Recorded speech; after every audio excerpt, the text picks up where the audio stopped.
بسم اللہ الرحمن الرحیم۔ السلام علیکم ورحمۃ اللہ وبرکاتہ۔ خواتین و حضرات، اللہ کی حمد و ثنا کے ساتھ اس کے سارے ہی بابرکت ناموں کے ساتھ حضور نبی کریم صلی اللہ علیہ وسلم پر درود اور سلام کے ساتھ اپنے لیے، آپ کے لیے اور سب کے والدین کے لیے، ان کے گھر والوں کے لیے اور اپنے بچوں کے لیے، اپنے عزیز و اقارب کے لیے اور تمام اہل ایمان کے لیے اللہ سے مغفرت اور فضل اور رحمت کی دعاؤں کے ساتھ ہم آج کے پروگرام کو شروع کر رہے ہیں۔ آج ہمارا سبق سورہ فرقان ہے۔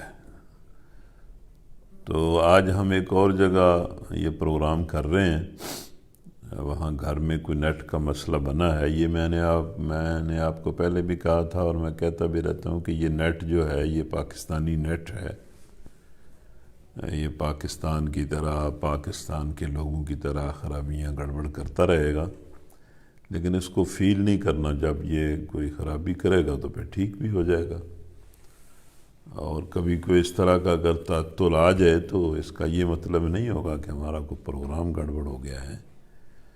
تو اس نیٹ کے بارے میں بھی یہ بچے کہہ رہے تھے کہ بھئی یہ بہت اچھا ہے اور اس کی سپیڈ بہت اچھی ہے، لیکن درمیان میں کہیں کہیں یہ بریک کرتا ہے۔ تو جب بریک ہوگی تو پھر آپ کو بھی سمجھ آ جائے گی، ہم آپ کو بتا بھی دیں گے، اور جب ٹھیک ہوگا تو پھر دوبارہ شروع ہو جائے گا۔ اور یہ ضروری بھی نہیں ہے کہ بریک کرے، ہو سکتا ہے یہ ہمارا پروگرام مکمل ہو جائے۔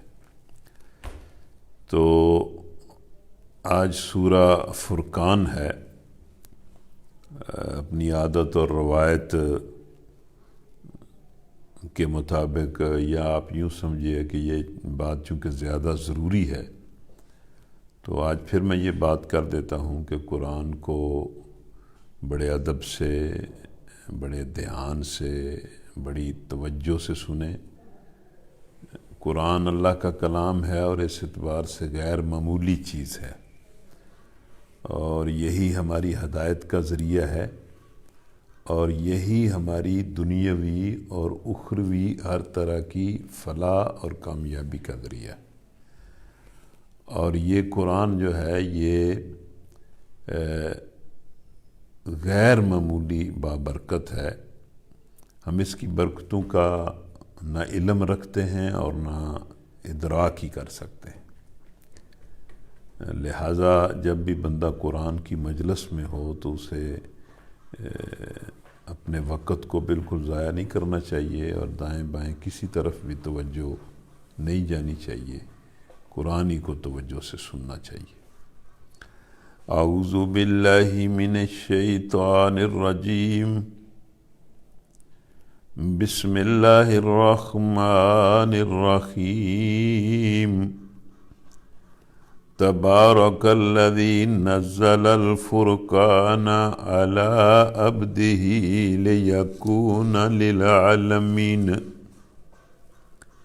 لیکون للعالمین نذیرا، الذی لہ ملک السماوات والارض ولم یتخذ ولدا ولم یکن لہ شریک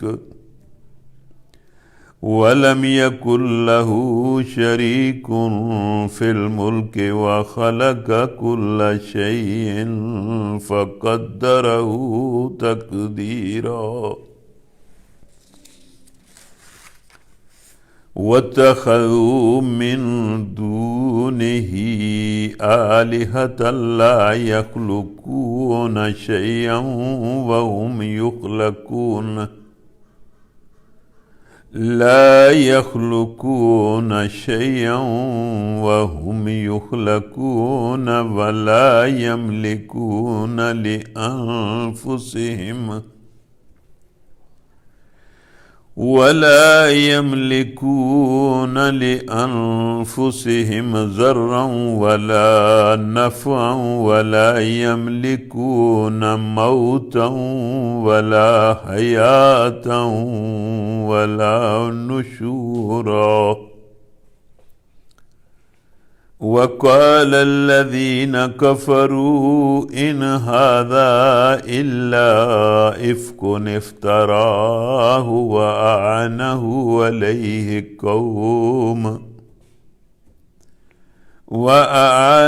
عليه قوم آخرون فقد جاءوا ظلما وزورا وقالوا أساطير الأولين اكتتبها فهي تملى عليه بكرة وأصيلا قل أنزله الذي يعلم السر في السماوات والأرض إنه كان غفورا رحيما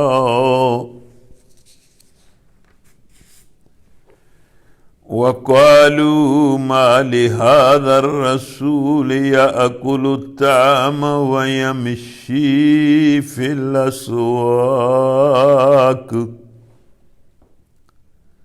لولا أنزل إليه ملك فيكون معه نذيرا أو يلقى إليه كنز أو تكون له جنة يأكل منها وقال الظالمون إن تتبعون إلا رجلا مسحورا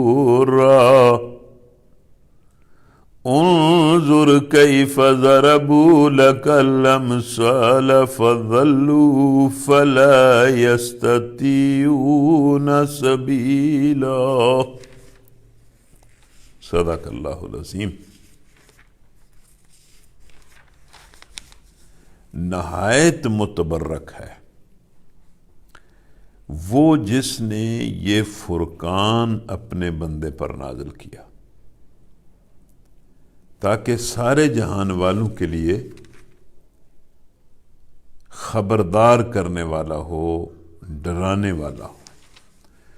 تو یہ ہمارے سبق کی پہلی آیت ہے۔ اللہ تعالیٰ کی صفات کو اور اس کی قدرتوں کو اور اس کی طاقتوں کو دیکھا جائے تو ظاہر بات ہے کہ اللہ کی ذات غیر معمولی بابرکت ذات ہے۔ یہ جو برکت کا لفظ ہے، اگر لغت میں دیکھا جائے کہ اس کا کیا مطلب ہے، تو اس کا ایک مطلب یہ ہے کہ وہ ذات بہت ہی محسن ذات ہے اور نہایت ہی باخیر ذات ہے، اور اس کا احسان یہ ہے، اس نے جو احسانات تو اس کے بے شمار ہیں، ان گنت ہے، لیکن اس کا بہت عظیم احسان یہ ہے کہ اس نے اپنے بندے کو قرآن مجید کی عظیم الشان نعمت سے نواز کر دنیا بھر کو خبردار کرنے کا انتظام فرمایا۔ یعنی یہ جو قرآن اللہ تعالیٰ نے عطا کیا ہے تو یہ اس کا بہت بڑا احسان ہے، اور اس قرآن کے ذریعے اللہ تعالیٰ انسانوں کو دنیا اور آخرت کی غیر معمولی خیر سے نوازنا چاہتا ہے۔ اور دوسرا اس کا مطلب یہ ہے کہ نہایت بزرگ اور باعظمت، یعنی اللہ تعالیٰ کی جو ذات ہے اس کے بابرکت ہونے کا ایک مطلب یہ ہے کہ وہ بہت ہی بزرگ ذات ہے، عظیم ذات ہے، اس لیے کہ زمین اور آسمان کی بادشاہی اس کی ہے۔ اور تیسرا اس کا مطلب یہ ہے کہ وہ نہایت مقدس اور پاکیزہ اور منزہ ہے، اس لیے کہ اس کی ذات ہر قسم کی شرکت اور شرک سے پاک ہے، نہ اس کا کوئی ہم جنس ہے اور نہ اس کے لیے فنا و تغیر ہے۔ تو ایک مطلب اس لحاظ سے بھی وہ بابرکت ہے کہ وہ ہر اعتبار سے بڑا ہی پاک اور مقدس ہے۔ اور چوتھا مطلب یہ ہے کہ نہایت بلند و برتر، اس لیے کہ بادشاہی ساری کی ساری اسی کی ہے اور کسی دوسرے کا یہ مرتبہ نہیں ہے کہ اس کے اختیار میں اس کا شریک ہو سکے۔ اور پانچواں مطلب یہ ہے کہ کمال قادر ہے اور کمال قدرت کے اعتبار سے برتر، اس لیے کہ وہ کائنات کی ہر چیز کو پیدا کرنے والا، ہر شے کی تقدیر مقرر کرنے والا ہے۔ تو اللہ تعالیٰ کی جو ذات ہے وہ غیر معمولی اپنے اندر صفات رکھتی ہے اور وہ غیر معمولی بابرکت ہے۔ تو یہاں اللہ نے فرمایا کہ وہ ذات بڑی بابرکت ہے جس نے یہ قرآن نازل کیا۔ تو اس کی طرف بھی ایک اشارہ ملتا ہے کہ اللہ تعالیٰ نے اس قرآن کے ذریعے اپنی برکت کو، اپنی خیر کو انسانوں میں تقسیم کیا کہ اگر انسان اس فرقان کو سمجھیں گے اور اس کے معیار کے مطابق زندگی بسر کریں گے تو انہیں بھی اللہ کی طرف سے بڑی برکتیں نازل ہوں گی۔ اور پھر یہ کہ اس نے اس فرقان کو اپنے بندے پر نازل کیا، اور اب یہ دیکھیں کہ خود اللہ تعالیٰ کی ذات بڑی بابرکت ہے، یہ قرآن بڑا بابرکت ہے، اور اللہ تعالیٰ نے اپنے بندوں میں سے جس بندے کو اس قرآن کے نزول کے لیے چنا وہ بھی غیر معمولی بابرکت ہے۔ اور اس کے بارے میں خود اللہ تعالیٰ نے یہ فرمایا ہے کہ ہم نے اس کو سارے جہان والوں کے لیے رحمت بنا کر بھیجا ہے۔ اب اگلی بات مطلب کتنی ضروری ہے کہ بھئی اللہ تعالیٰ جو غیر معمولی متبرک ہے، جس نے یہ فرقان اپنے بندے پر نازل کیا ہے، اس کے نزول کا مقصد یہ ہے کہ ہمارا یہ بندہ اس قرآن کے ذریعے سارے جہان والوں کو خبردار کر دے۔ یعنی مقصد یہ ہے کہ لوگ اس فرقان کے ذریعے اصل حقیقت سے باخبر ہو جائیں، توحید سے باخبر ہو جائیں، اللہ کے حقوق اور اختیارات سے باخبر ہو جائیں، اپنے فرض سے باخبر ہو جائیں، اور آخرت سے باخبر ہو جائیں، اور اس بات سے باخبر ہو جائیں کہ کل انہوں نے اللہ کے سامنے پیش ہو کر یا جزا پانی ہے اور یا سزا پانی ہے۔ اور پھر اس میں یہ بھی اشارہ ہے کہ نبی صلی اللہ علیہ وسلم کی جو نبوت اور رسالت ہے وہ سارے جہان والوں کے لیے ہے، سب انسانوں کے لیے ہے اور قیامت تک کے لیے ہے، اور اسی وجہ سے وہ خاتم الانبیاء ہیں اور ان کے بعد کوئی اور نبی آنے والا نہیں ہے۔ اور وہ اللہ کی ذات، متبرک ذات، جو زمین اور آسمانوں کی بادشاہی کی مالک ہے، جس نے کسی کو بیٹا نہیں بنایا ہے، جس کے ساتھ بادشاہی میں کوئی دوسرا شریک نہیں ہے، جس نے ہر چیز کو پیدا کیا ہے اور پھر اس کی ایک فطرت بھی مقرر کی ہے، ایک کام بھی اس کے ذمہ لگایا ہے اور اس کی تقدیر بھی مقرر کر دی ہے۔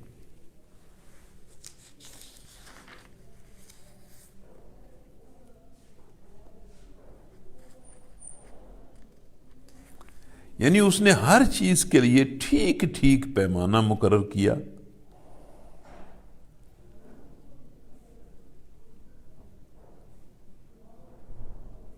اور جس نے ایک ایک چیز کے لیے صورت، جسامت، قوت، اوصاف اور خصائص پھر اس چیز کا کام اور کام کا طریقہ کار، اس کے بقا کی مدت، اس کا عروج اور ارتقاء، اور اس کے عروج اور ارتقاء کی حد، اور دوسری وہ تمام تفصیلات مقرر کر دی ہیں جو اس چیز کی ذات سے متعلق ہے۔ اور پھر اسی نے عالم وجود میں وہ اسباب اور وسائل اور مواقع بھی پیدا کیے ہیں جن کی بدولت ہر چیز یہاں اپنے اپنے دائرے میں اپنے اپنے حصے کا کام کر رہی ہے۔ یعنی ہر چیز کی صورت بھی بنائی، جسامت بھی بنائی، قوت بھی بنائی، اس کے اندر مخصوص قسم کی خواص بھی پیدا کیں، اس کا ایک کام بھی بنایا، اس کام کا طریقہ کار بھی بنایا، اس کی بقا جو ہے اس کی ایک مدت تعین کی۔ مطلب یہ کہ اس نے ہر چیز کو پیدا کیا اور اس کی ایک فطرت اور اس کی ایک تقدیر بنائی۔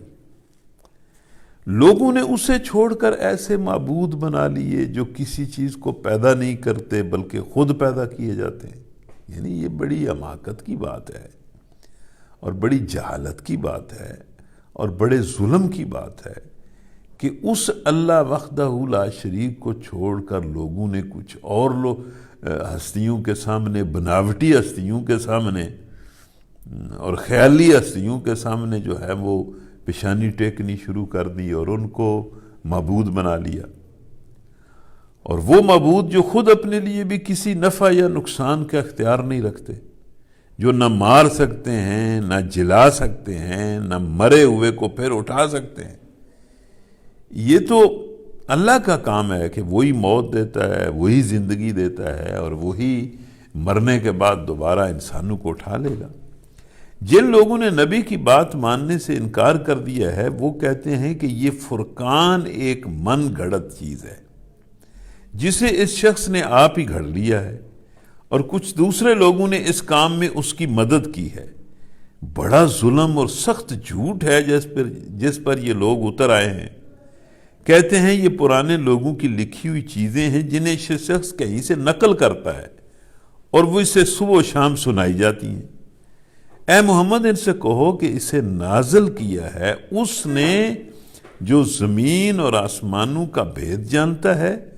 حقیقت یہ ہے کہ تمہارے اتنے بڑے افتراء کے باوجود اور اتنی بڑی زیادتی کے باوجود کہ تم قرآن کے بارے میں اور نبی صلی اللہ علیہ وسلم کے بارے میں یہ افتراء کرتے ہو کہ یہ قرآن جو ہے یہ گھڑ لیا گیا ہے، اتنی زیادتی کے باوجود وہ تمہیں اس جرم پر فوراً نہیں پکڑتا، تمہیں ڈھیل دیتا ہے، اس لیے کہ وہ بڑا ہی معاف کرنے والا اور رحم کرنے والا ہے۔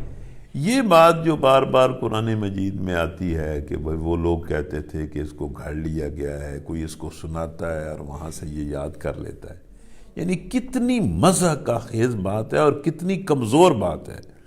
جو قرآن اس وقت 14 صدیوں کے بعد ہماری آنکھوں کے سامنے ہے، جس کو ہم پڑھتے ہیں، کیا یہ قرآن کسی نے گھڑا ہے؟ اس کا تو لفظ اس کا جملہ، اس کی تعلیمات، اس کی ہر چیز یہ کہہ رہی ہے کہ یہ کسی بشر کا کلام نہیں ہے۔ اور وہ لوگ جو عربی مبین سے واقف تھے وہ بھی اس کو تسلیم کرتے تھے کہ یہ کسی بشر کا کلام نہیں ہے۔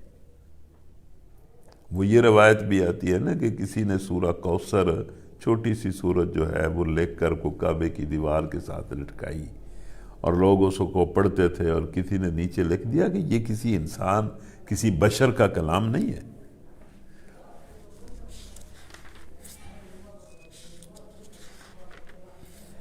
کہتے ہیں یہ کیسا رسول ہے جو کھانا کھاتا ہے اور بازاروں میں چلتا پھرتا ہے، کیوں نہ اس کے پاس کوئی فرشتہ بھیجا گیا جو اس کے ساتھ رہتا اور نہ ماننے والوں کو دمکاتا، چھانٹے مارتا، یا اور کچھ نہیں تو اس کے لیے کوئی خزانہ کیوں نہیں اتار دیا گیا، یا اس کے پاس کوئی باغ ہی ہوتا جس سے یہ اطمینان کی روزی حاصل کر لیتا۔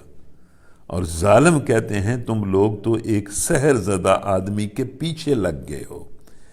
دیکھو کیسی کیسی عجیب حجتیں یہ لوگ تمہارے آگے پیش کر رہے ہیں، ایسے بہکے ہوئے ہیں کہ کوئی ٹھکانے کی بات ان کو نہیں سوجتی۔ یعنی ایک یہ ان کی یہ بات بالکل انتہائی بچگانہ اور ہمکانہ بات ہے کہ یہ محمد صلی اللہ علیہ وسلم چونکہ ایک انسان ہے اس لیے یہ نبی اور رسول نہیں ہو سکتے۔ اللہ بار بار قرآن میں سمجھاتا ہے کہ بھئی انسانوں کی رہنمائی کے لیے انسان ہی ہونا چاہیے، اور اللہ تبارک و تعالیٰ نے انبیاء کو اپنی طرف سے جو علم دیا ہے اس علم کو لے کر وہ انسانوں میں رہتے بستے ہیں، انسان ہیں اور انسانوں کی رہنمائی کرتے ہیں۔ تبارک الذی ان شاء جعل لک خیرا من ذلک جنات تجری من تحتها الانہار ویجعل لک قصورا بل کذبوا بالساعة وآتدنا لمن كذب بالساعة سعيرا إذا رأتهم من مكان بعيد سمعوا لها تغيظا وزفيرا وإذا ألقوا منها مكانا ضيقا مقرنين دعوا هنالك ثبورا لا تدعوا اليوم ثبورا واحدا وادعوا ثبورا كثيرا قل أذلك خير أم جنة الخلد التي وعد المتقون كانت لهم جزاء ومصيرا لهم فيها ما يشاءون خالدين كان على ربك وعدا مسئولا ويوم يحشرهم وما يعبدون من دون الله فيقول أأنتم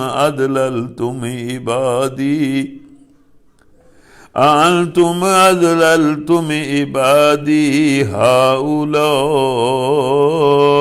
أم هم ضلوا السبيل قالوا سبحانك ما كان ينبغي لنا أن نتخذ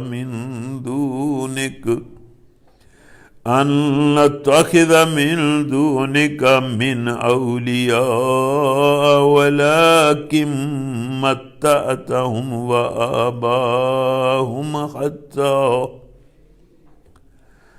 حتى نسوا الذكر وكانوا قوما بورا فقد كذبوكم بما تقولون فما تستطيعون صرفا ولا نصرا ومن يظلم منكم نذقه عذابا كبيرا وما أرسلنا قبلك من المرسلين إلا إنهم ليأكلون الطعام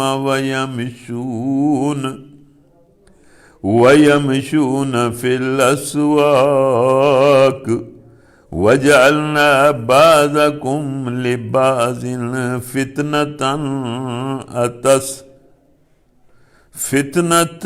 أتصبرون وكان ربك بصيرا وجعلنا بعضكم لبعض فتنة أتصبرون وكان ربك بصيرا۔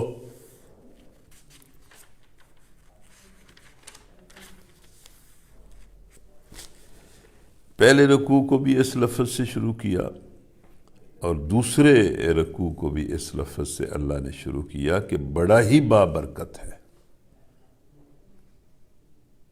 یعنی اللہ تعالیٰ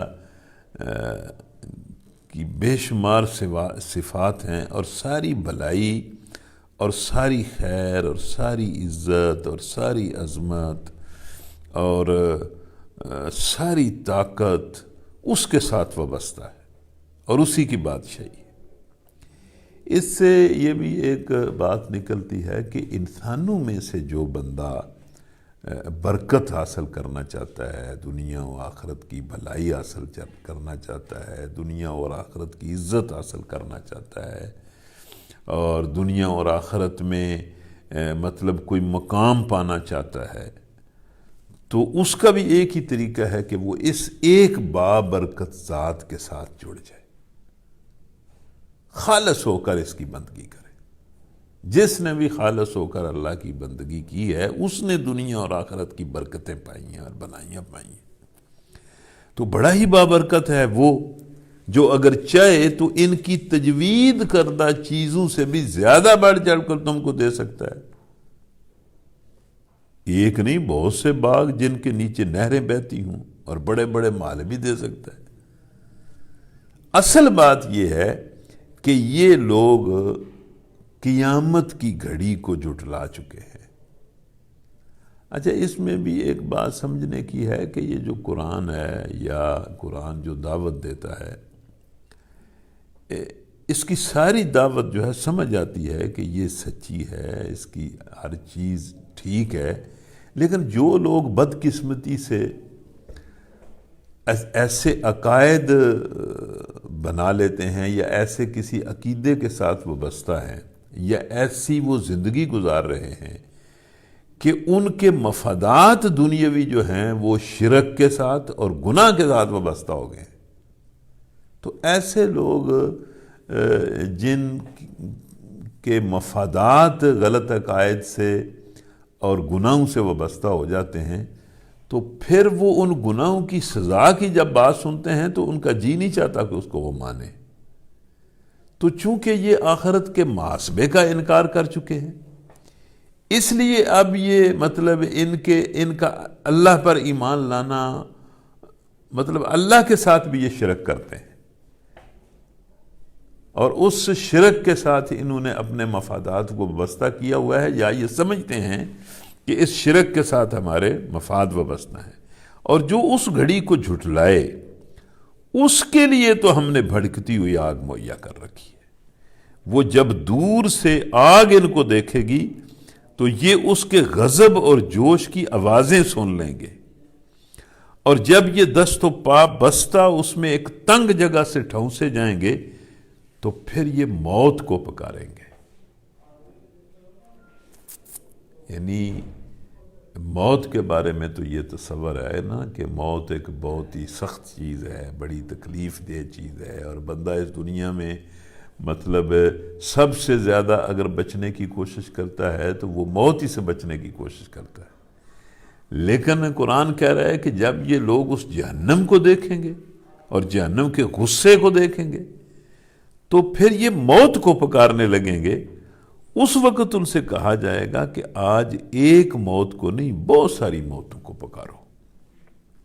ان سے پوچھو یہ انجام اچھا ہے یا وہ ابدی اور ہمیشہ کی جنت جس کا وعدہ خدا ترس پرہیزگاروں سے کیا گیا ہے۔ مطلب یہ جو جنت ہے یہ ان لوگوں کے لیے ہے کہ جو اللہ سے ڈرتے ہیں اور اللہ سے ڈر کر اس کی ہر نافرمانی سے بچتے ہیں اور اس کے ہر حکم پر چلنے کی کوشش کرتے ہیں، جو ان کے عمل کی جزا اور ان کے سفر کی آخری منزل ہوگی، جس میں ان کی ہر خواہش پوری ہوگی، جس میں وہ ہمیشہ رہیں گے، جس کا عطا کرنا تمہارے رب کے ذمے ایک واجب الادا وعدہ ہے۔ یعنی اس نے یہ وعدہ اپنے بندوں سے کیا ہے اور اپنے آپ پر اس وعدے کو واجب کیا ہے کہ جو بندہ ایمان اور تقوی کی راہ پر چلے گا اسے وہ ایک ایسی جگہ جو سلامتی کا گھر ہے اور انعامات کا گھر ہے اور خوشیوں کا گھر ہے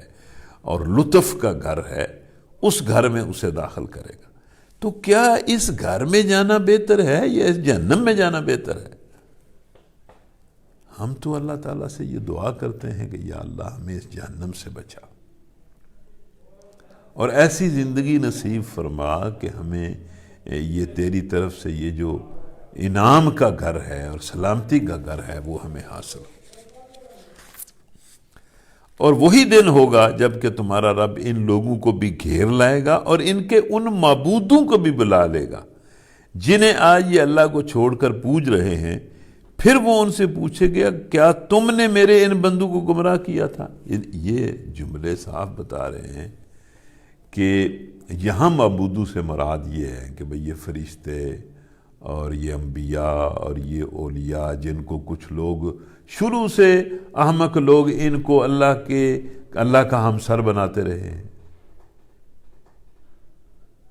تو اللہ تعالیٰ فرما رہا ہے کہ ہم ان کے معبودوں کو جس طرح حضرت عیسیٰ علیہ السلام کو لوگوں نے اللہ کا بیٹا بنایا اور اللہ کے برابر بنایا، تو قرآن میں آتا ہے کہ ہم عیسیٰ کو اٹھا کر پوچھیں گے کہ تو نے ان کو کہا تھا کہ اللہ کے ساتھ میری بھی بندگی کرو یا اللہ کو چھوڑ کر میری بندگی کرو.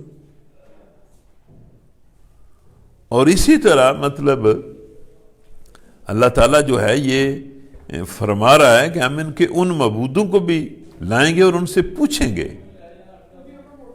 وہ عرض کریں گے پاک ہے آپ کی ذات، ہماری تو یہ مجال بھی نہ تھی کہ آپ کے سوا کسی کو اپنا مولا بنائیں، مگر آپ نے ان کو اور ان کے باپ دادا کو خوب سامان زندگی دیا، حتیٰ کہ یہ زندگی کا سامان لے کر شکر کرنے کی بجائے انہوں نے ان نعمتوں کا کفر کیا اور تیرا سبق بھول گئے اور شامت زدہ ہو کر رہے.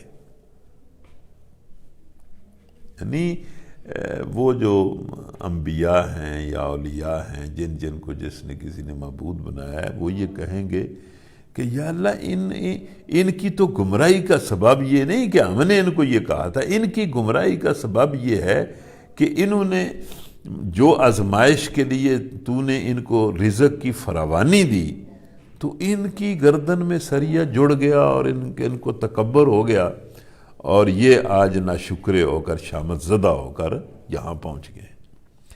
یوں جھٹلا دیں گے وہ تمہارے معبود تمہاری ان باتوں کو جو آج تم کہہ رہے ہو، پھر تم نہ اپنی شامت کو ٹال سکو گے نہ کہیں سے مدد پا سکو گے، اور جو بھی تم میں سے ظلم کرے اسے ہم سخت عذاب کا مزہ چکھائیں گے. یہاں ظلم سے مراد حقیقت اور صداقت پر ظلم ہے، یعنی کفر و شرک سیاق و سباق خود ظاہر کر رہا ہے کہ نبی کو نہ ماننے والے اور خدا کے بجائے دوسروں کو معبود بنانے والے اور آخرت کا انکار کرنے والے یہ ظلم کے مرتکب ہوئے ہیں، اس لیے کہ انہوں نے سراسر حق کا انکار کیا ہے. اے محمد، تم سے پہلے جو رسول بھی ہم نے بھیجے تھے وہ سب بھی کھانا کھانے والے اور بازاروں میں چلنے پھرنے والے لوگ ہی تھے. دراصل ہم نے تم لوگوں کو ایک دوسرے کے لیے آزمائش کا ذریعہ بنا دیا ہے. مطلب یہ ہے کہ انبیاء کے لیے یہ لوگ آزمائش ہیں جو ان کا انکار کر رہے ہیں، اور ان کے لیے انبیاء آزمائش ہیں. کیا تم صبر کرتے ہو؟ تمہارا رب سب کچھ دیکھتا ہے. تو یہ نبی صلی اللہ علیہ وسلم سے کہا گیا کہ یہ تمہارے لیے آزمائش ہیں، تم صبر سے اور حوصلے سے اپنے کام کو جاری رکھو. اللہ تعالیٰ ان کو بھی دیکھ رہا ہے اور تمہیں بھی دیکھ رہا ہے. وَقَالَ الَّذِينَ لَا يَرْجُونَ لِقَاءَنَا لَوْلَا أُنزِلَ عَلَيْنَا الْمَلَائِكَةُ أَوْ نَرَىٰ رَبَّنَا لَقَدِ اسْتَكْبَرُوا فِي أَنفُسِهِمْ وَأَتَوْا عُتُوًّا كَبِيرًا. يوم يرون الملائكة لا بشرى يومئذ للمجرمين ويقولون حجرا مهجورا. وقدمنا إلى ما عملوا من عمل فجعلناه هباء منثورا. اصحاب الجنة يومئذ خير مستقرا وأحسن مقيلا. ويوم تشقق السماء بالغمام ونزل الملائكة تنزيلا. الملك يومئذ الحق للرحمن وكان يوما على الكافرين عسيرا. وَيَوْمَ يَعَضُّ الظَّالِمُ عَلَى يَدَيْهِ يَقُولُ يَا لَيْتَنِي اتَّخَذْتُ مَعَ الرَّسُولِ سَبِيلًا یا ویلتى لیتنی لم اتخذ فلانا خلیلا لقد اضلنی عن الذکر بعد اذ جاءنی وکان الشیطان للانسان خذولا وقال الرسول یا رب ان قوم اتخذوا هذا القرآن مہجورا وَكَذَلِكَ جَعَلْنَا لِكُلِّ نَبِيٍّ عَدُوًّا مِّنَ الْمُجْرِمِينَ وَكَفَى بِرَبِّكَ هَادِيًا وَنَصِيرًا وَقَالَ الَّذِينَ كَفَرُوا لَوْلَا نُزِّلَ عَلَيْهِ الْقُرْآنُ جُمْلَةً وَاحِدَةً كَذَلِكَ لِنُثَبِّتَ بِهِ فُؤَادَكَ وَرَتَّلْنَاهُ تَرْتِيلًا وَلَا يَأْتُونَكَ بِمَثَلٍ إِلَّا جِئْنَاكَ بِالْحَقِّ وَأَحْسَنَ تَفْسِيرًا الَّذِينَ يُحْشَرُونَ عَلَى وُجُوهِهِمْ إِلَى جَهَنَّمَ أُولَئِكَ شَرٌّ مَكَانًا اولئک شر مکانا واضل سبیلا۔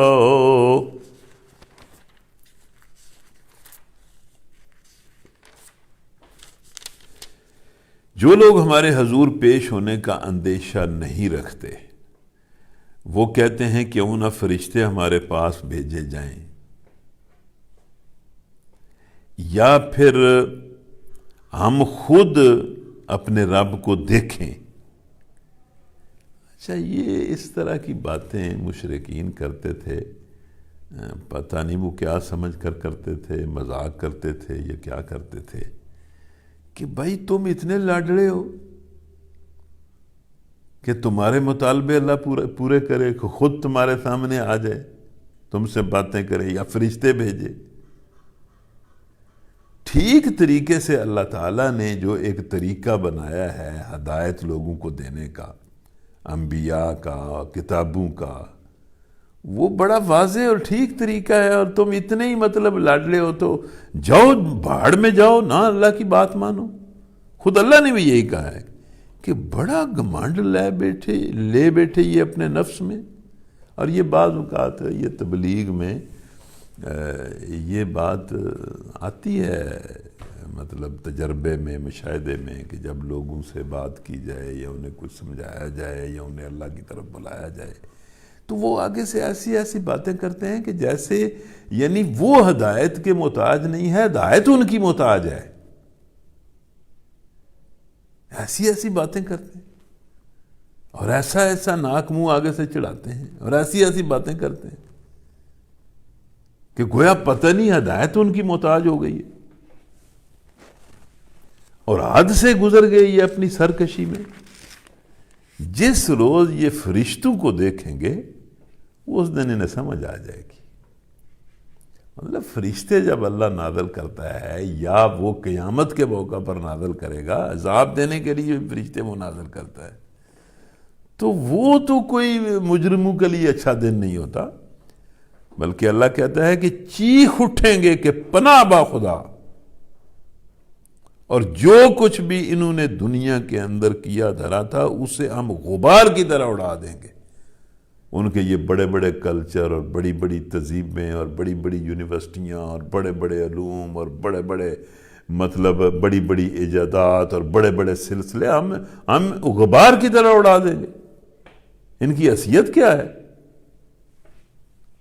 بس وہی لوگ جو جنت کے مستحق ہیں اس دن اچھی جگہ ٹھہریں گے اور دوپہر گزارنے کو عمدہ مقام پائیں گے۔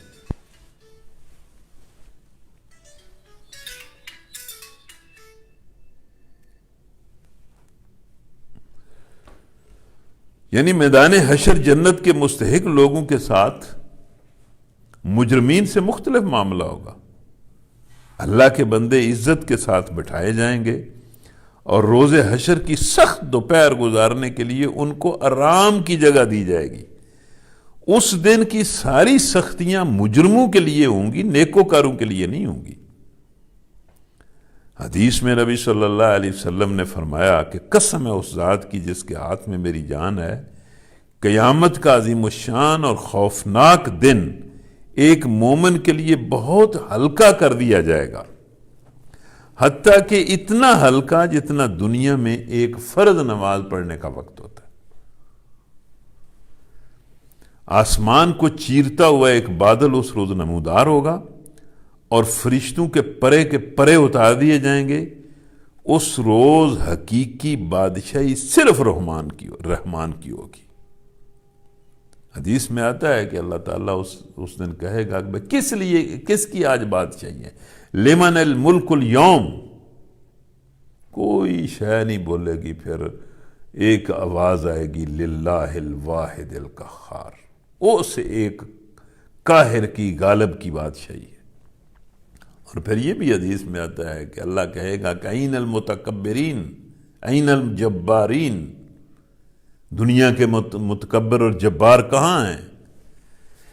اور وہ منکرین کے لیے بڑا سخت دن ہوگا۔ ظالم انسان اپنا ہاتھ چبائے گا، یعنی یہ ہاتھ چبانے کا مطلب یہ کہ اس دن جس بندے نے دنیا میں اللہ سے غفلت، اللہ کی نافرمانی، گناہ اور بے پرواہی کی زندگی اور ایسے ہی فضول زندگی گزار کر وہ پہنچے گا، وہ اپنے ہاتھ چبائے گا، مطلب انتہائی اس کی حسرت کی تصویر ہوگی، اور وہ کہے گا کاش میں نے رسول کا ساتھ دیا ہوتا، ہائے میری کم بختی کہ میں نے رسول کو چھوڑ کر رسول کے دشمن کو دوست بنا لیا، فلاں شخص کو دوست بنایا، کہ کاش میں نے فلاں شخص کو دوست نہ بنایا ہوتا، اس کے بہکائے میں آ کر میں نے وہ نصیحت نہ مانی جو میرے پاس آئی تھی۔ شیطان انسان کے حق میں بڑا ہی بے وفا نکلا، اور رسول کہے گا کہ اے میرے رب، میری قوم کے لوگوں نے اس قرآن کو نشانہ مذاق بنا لیا تھا۔ اچھا، ان آیات میں ایک تو یہ بات اللہ تعالیٰ نے بتائی ہے اور ہماری نصیحت کے لیے ہے کہ بری صحبت اور برا دوست جو ہے یہ شیطان کا کردار ادا کرتا ہے اور انسان کو ہلاکت میں مبتلا کر دیتا ہے۔ تو یہ عرب میں بھی، مکے میں بھی یہ مطلب بہت ساری چیزیں ایسی ملتی ہیں کہ کئی لوگ جو ہیں ان کا جی چاہتا تھا کہ وہ اللہ کے رسول پر ایمان لے آئیں، بات مان لیں، لیکن ان کے جو قریبی دوست تھے وہ ان کو نہیں چھوڑتے تھے اور وہ ادھر نہیں آنے دیتے تھے۔ ان کی تصویر اللہ بیان کر رہا ہے کہ قیامت کے دن کہیں گے کہ کاش ہم نے ان کو دوست نہ بنایا ہوتا۔ تو اللہ تعالیٰ برے دوست سے، گمراہ دوست سے اللہ تعالیٰ بچائے۔ یہ دنیا میں بھی بہت ساری ایسی چیزیں، کہانیاں ہم سنتے رہتے ہیں کہ بسا اوقات کئی نوجوان جو ہیں وہ بری سوسائٹی کا شکار ہو جاتے ہیں کہ اس طرح کی سوسائٹی انہیں مل جاتی ہے اور وہ پھر اس طرح کے لوگوں کے ساتھ ان کا میل جول ہو جاتا ہے۔ ہمارے ایک دوست، مجھے بڑا افسوس ہوا یہ سن کر کہ ان کا بیٹا، اس بیٹے کے قریبی دوست نے رات کو قتل کر دیا ایک جگہ بیٹھے ہوئے۔ مطلب یہ جو برائی ہے اور بدکاری ہے، یہ جو برے لوگ ہیں یہ کسی کے دوست نہیں ہوتے، یہ بہت ہی بری خصلت کے مالک ہوتے ہیں۔ اور پھر دیکھیں نبی صلی اللہ علیہ وسلم یہ ایک شکایت کر رہے ہیں اور قیامت کے دن بھی کریں گے کہ یا اللہ، ان لوگوں نے اس قرآن کا مذاق اڑایا اور قرآن کو چھوڑ دیا، اتنی بڑی چیز کو انہوں نے اپنی پیٹھ پیچھے ڈال دیا۔ تو آج مسلمان کیا کر رہے ہیں؟ کہاں سے قانون لیتے ہیں اور کہاں سے ضابطے زندگی گزارنے کے تلاش کرتے ہیں، اور قرآن ان کے پاس ہے۔ حالانکہ کوئی ضابطہ اور کوئی تعلیم قرآن مجید کی تعلیم کا مقابلہ نہیں کر سکتی. اسی لیے پوری دنیا میں مسلمان جو ہیں وہ برباد ہو رہے ہیں. جس طرح علامہ اقبال کہتا ہے کہ بھئی مانگتے پھرتے ہو اغیار سے مٹی کے چراغ، اپنے خورشید پہ پھیلا دیے سائے تم نے. یعنی تمہارے پاس تو وہ سورج تھا جو نہ صرف یہ کہ تمہیں منور کر سکتا تھا بلکہ پوری دنیا کو منور کر سکتا تھا. تم نے اس کو تو چھوڑ دیا اور دوسروں سے آپ جو ہے وہ زندگی گزارنے کے طریقے مانگتے ہو اور ان کی غلامی تم نے اختیار کی ہوئی ہے. اے محمد، ہم نے تو اسی طرح مجرموں کو ہر نبی کا دشمن بنایا ہے. ظاہر ہے جو ہمارے نبی کی بات نہیں مانتے، ہمارے حکم کے سامنے سر تسلیم خم نہیں کرتے، وہ ہمارے نبی کے دشمن ہوتے ہیں. اور شروع سے ان مجرموں نے دشمنی کی ہے اور ان کا بہت بڑا جرم یہی ہے کہ انہوں نے نبیوں کی دشمنی کی ہے. اور تمہارے لیے تمہارا رب ہی رہنمائی اور مدد کو کافی ہے. حسبنا اللہ و نعم الوکیل، حسبنا اللہ و نعم الوکیل، حسبنا اللہ و نعم الوکیل. یعنی اس میں کیا شک ہے کہ اللہ تعالیٰ ہی رہنمائی اور مدد کے لیے کافی ہے. مطلب فرعون کو کتنی طاقت حاصل تھی، لیکن اللہ تعالیٰ نے موسیٰ علیہ السلام کی رہنمائی اور مدد کی تو فرعون ان کا کچھ بھی نہ بگاڑ سکا. اور محمد صلی اللہ علیہ وسلم کی دعوت کو نقصان پہنچانے کے لیے اور اس کو شکست دینے کے لیے کیا کچھ نہیں مشرکین عرب نے کیا. ایک تاریخ میں تو میں نے پڑھا تھا کہ جنگوں کے علاوہ مطلب 17 قاتلانہ حملے ہوئے. لیکن کیا پھر مشرکین نے کر لیا؟ اللہ رہنمائی کے لیے اور مدد کے لیے کافی ہے. یا اللہ ہم بڑے کمزور لوگ ہیں، میں تو اپنی بات کرتا ہوں، کمزوریوں کی کوئی انتہا نہیں ہے. یا اللہ اپنے ذکر، اپنے شکر، اپنی بہترین بندگی اور ہر طرح کے نیک اعمال کرنے میں ہماری رہنمائی اور مدد فرما، ہماری رہنمائی اور مدد فرما، ہماری رہنمائی اور مدد فرما.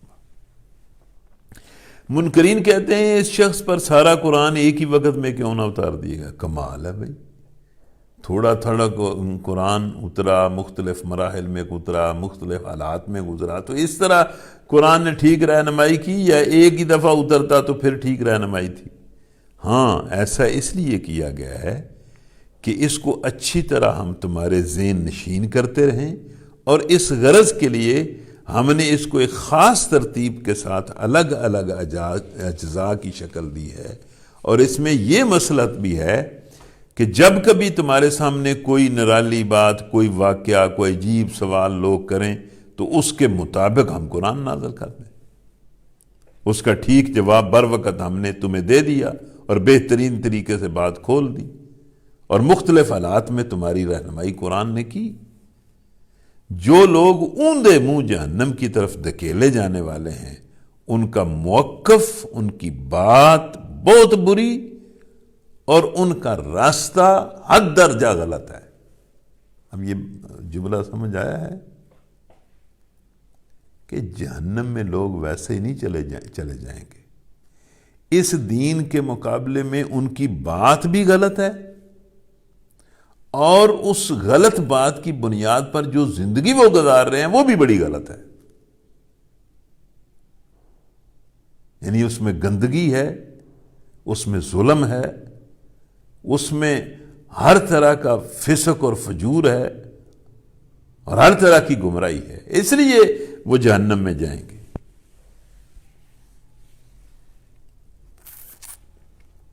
وَلَقَدْ آتَيْنَا مُوسَى الْكِتَابَ وَجَعَلْنَا مَعَهُ أَخَاهُ هَارُونَ وَزِيرًا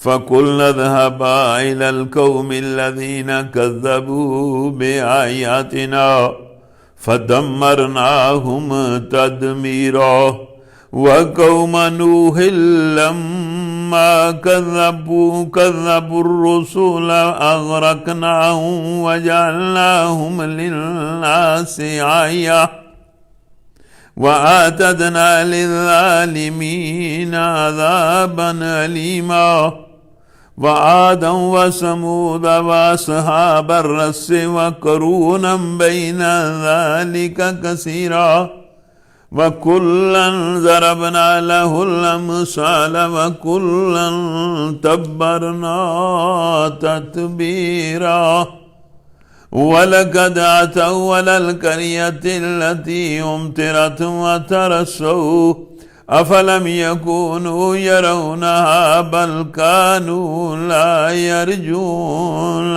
نُشُورًا وَإِذَا رَأَوْكَ إِن يَتَّخِذُونَكَ إِلَّا هُزُوًا أَهَذَا الَّذِي بَعَثَ اللَّهُ رَسُولًا إِن كَادَ لَيُضِلُّنَا عَنْ آلِهَتِنَا لَوْلَا أَن صَبَرْنَا عَلَيْهَا وَسَوْفَ يَعْلَمُونَ حِينَ يَرَوْنَ الْعَذَابَ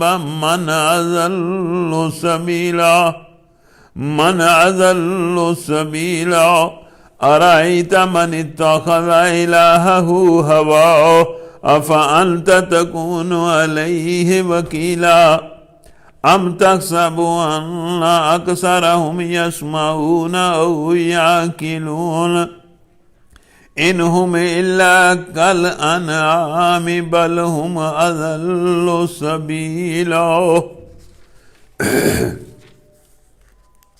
ہم نے موسیٰ کو کتاب دی، مطلب یہ کوئی قرآن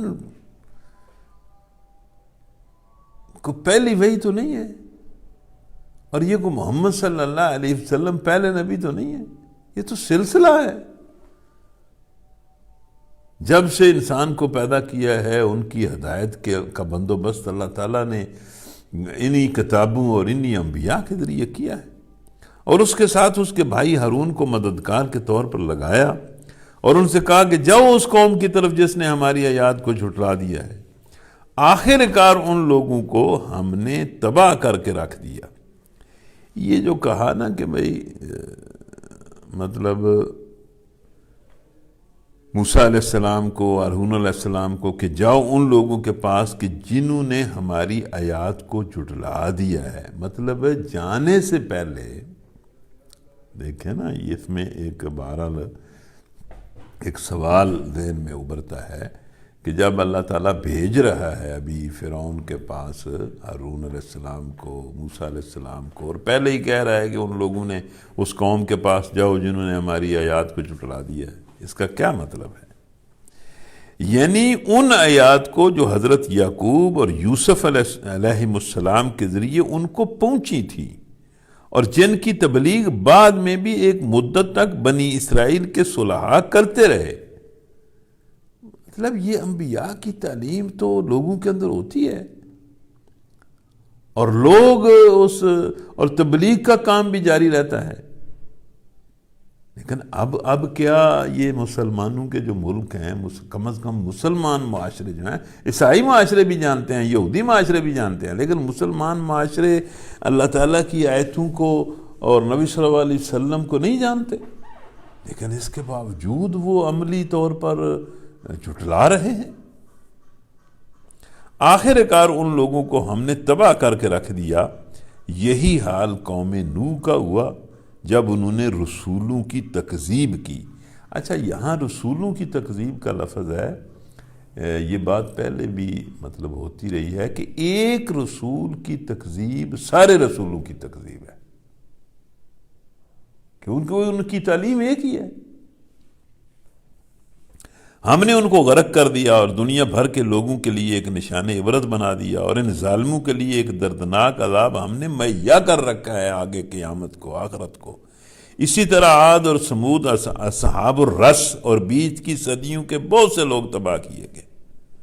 یہ قوم عاد کا ذکر، ثمود کا ذکر بھی آتا ہے، موسیٰ علیہ السلام کا ذکر، نوح علیہ السلام کا ذکر بھی آتا ہے، لیکن یہ اصحاب الرس کے بارے میں مطلب مفسرین کہتے ہیں کہ ان کے بارے میں کوئی تحقیق نہیں ہو سکی کہ یہ کون لوگ تھے۔ مفسرین نے مختلف روایات بیان کی ہیں، مگر ان میں کوئی چیز قابل اطمینان نہیں ہے۔ زیادہ سے زیادہ جو کچھ کہا جا سکتا ہے وہ یہی ہے کہ یہ کوئی ایسی قوم تھی جس نے اپنے نبی کو کنویں میں پھینک کر یا لٹکا کر قتل کیا تھا۔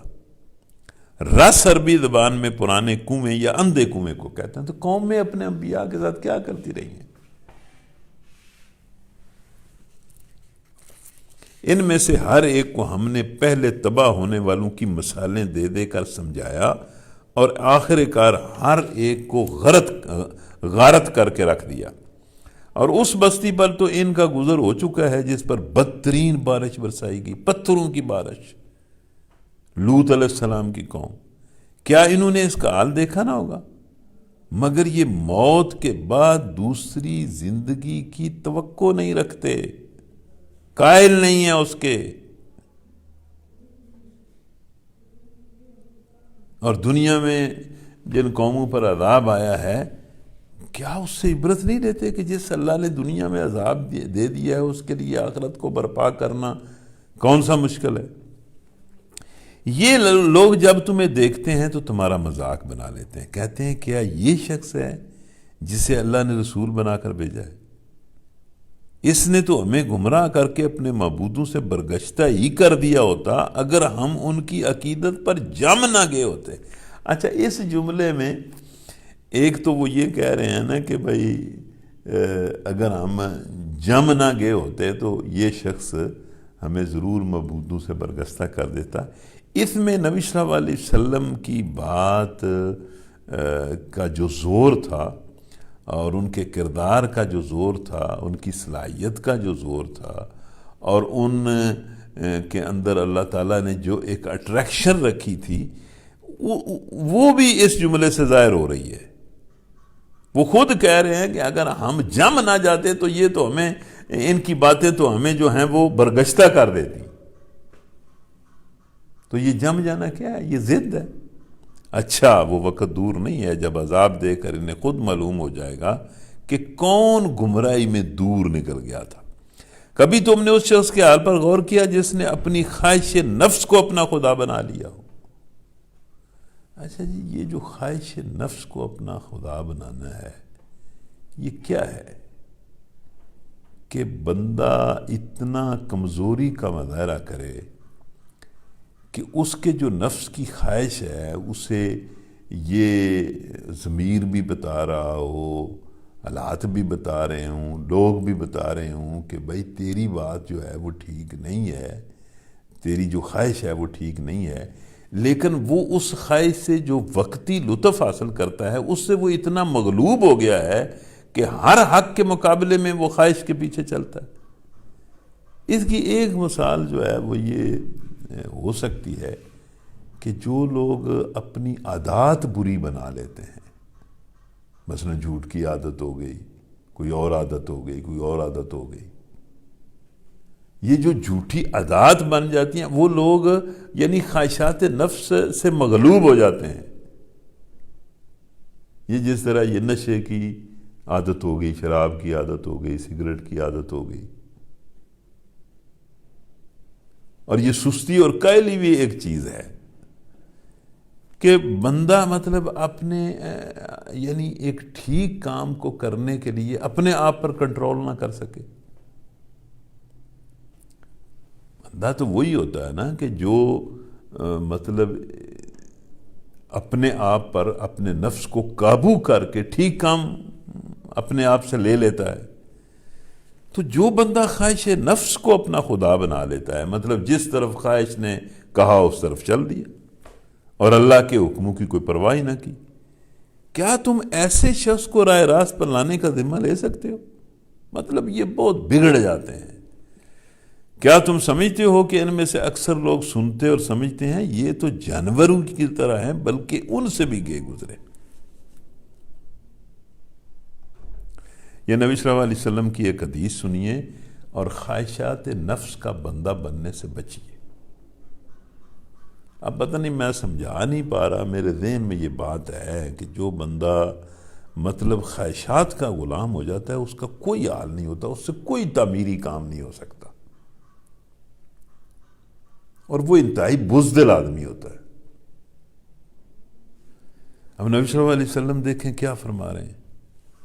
حضرت ابو امامہ کی روایت ہے کہ نبی صلی اللہ علیہ وسلم نے فرمایا کہ اس آسمان کے نیچے اللہ تعالیٰ کے سوا جتنے معبود بھی پوجے جاتے ہیں ان میں اللہ کے نزدیک بدترین معبود وہ خواہش نفس ہے جس کی پیروی کوئی کرتا ہے۔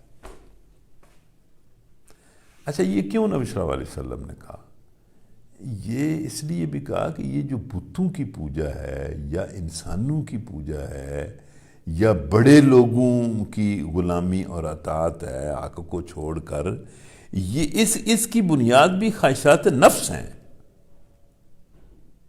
خواہشات نفس ہیں۔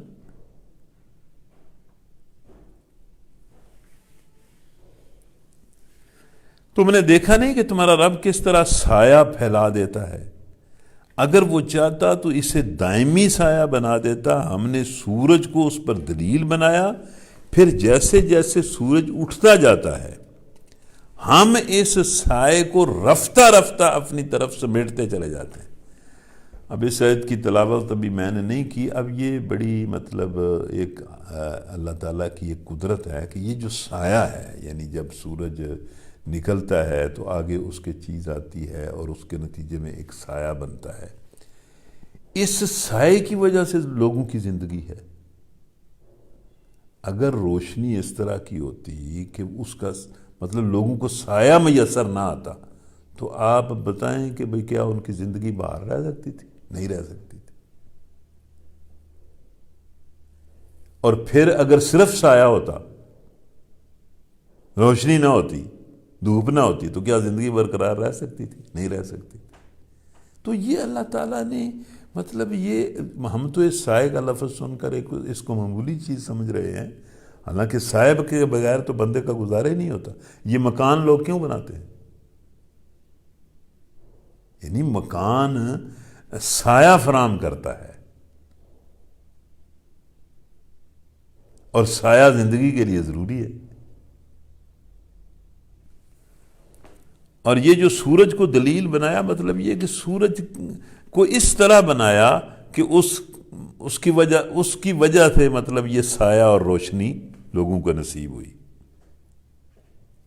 أَلَمْ تَرَ إِلَىٰ رَبِّكَ كَيْفَ مَدَّ الظِّلَّ وَلَوْ شَاءَ لَجَعَلَهُ سَاكِنًا ثُمَّ جَعَلْنَا الشَّمْسَ عَلَيْهِ دَلِيلًا ثُمَّ قَبَضْنَاهُ إِلَيْنَا قَبْضًا يَسِيرًا وَهُوَ الَّذِي جَعَلَ لَكُمُ اللَّيْلَ لِبَاسًا وَالنَّوْمَ سُبَاتًا وَجَعَلَ النَّهَارَ نُشُورًا وَهُوَ الَّذِي أَرْسَلَ الرِّيَاحَ بُشْرًا بَيْنَ يَدَيْ رَحْمَتِهِ وَأَنزَلْنَا مِنَ السَّمَاءِ مَاءً طَهُورًا لِنُحْيِيَ بِهِ بَلْدَةً مَيْتًا وَنُسْقِيَهُ مِمَّا خَلَقْنَا أَنْعَامًا وَأَنَاسِيَّ كَثِيرًا وَلَقَدْ صَرَّفْنَاهُ بَيْنَهُمْ لِيَذَّكَّرُوا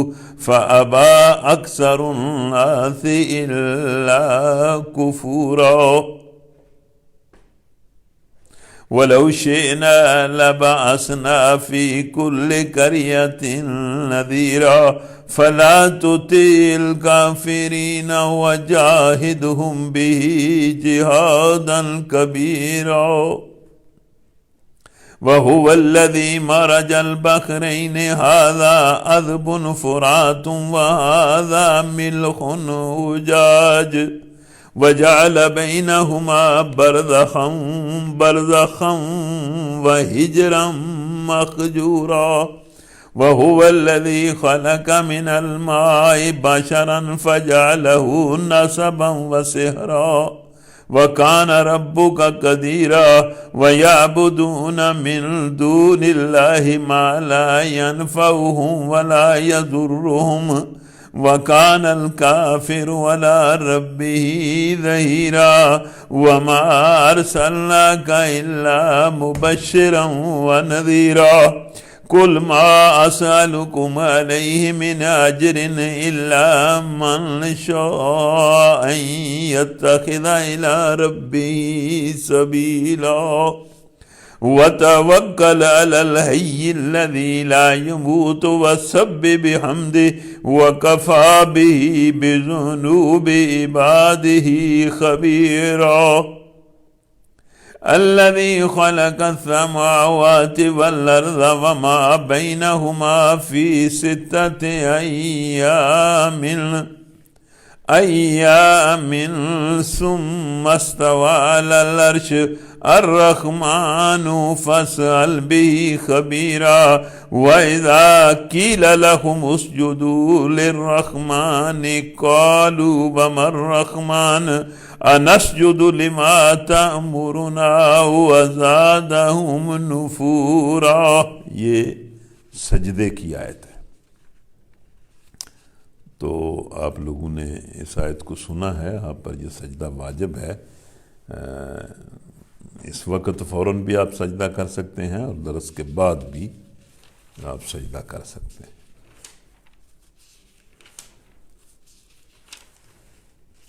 تم نے دیکھا نہیں کہ تمہارا رب کس طرح سایہ پھیلا دیتا ہے؟ اگر وہ چاہتا تو اسے دائمی سایہ بنا دیتا. ہم نے سورج کو اس پر دلیل بنایا، پھر جیسے جیسے سورج اٹھتا جاتا ہے ہم اس سائے کو رفتہ رفتہ اپنی طرف سمیٹتے چلے جاتے ہیں.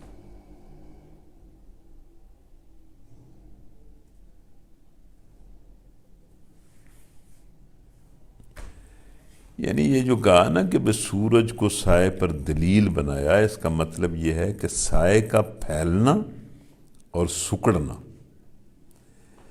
سورج کے عروج اور زوال اور طلوع اور غروب کا تابع ہے.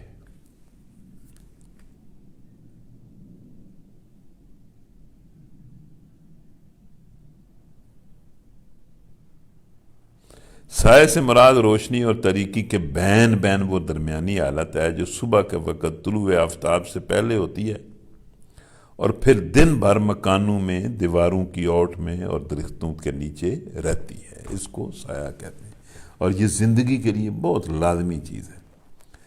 اور وہ اللہ ہی ہے جس نے رات کو تمہارے لیے لباس بنا دیا اور نیند کو سکون اور دن کو جی اٹھنے کا وقت بنا دیا. بھائی سب کچھ تو اللہ نے کیا ہے. اور وہی ہے جو اپنی رحمت کے آگے آگے ہواؤں کو بشارت بنا کر بھیجتا ہے. یعنی بار بار یہ توحید کی علامات. پھر آسمان سے پاک پانی نازل کرتا ہے تاکہ ایک مردہ علاقے کو اس کے ذریعے زندگی بخشے اور اپنی مخلوق میں سے بہت سے جانوروں اور انسانوں کو سیراب کرے.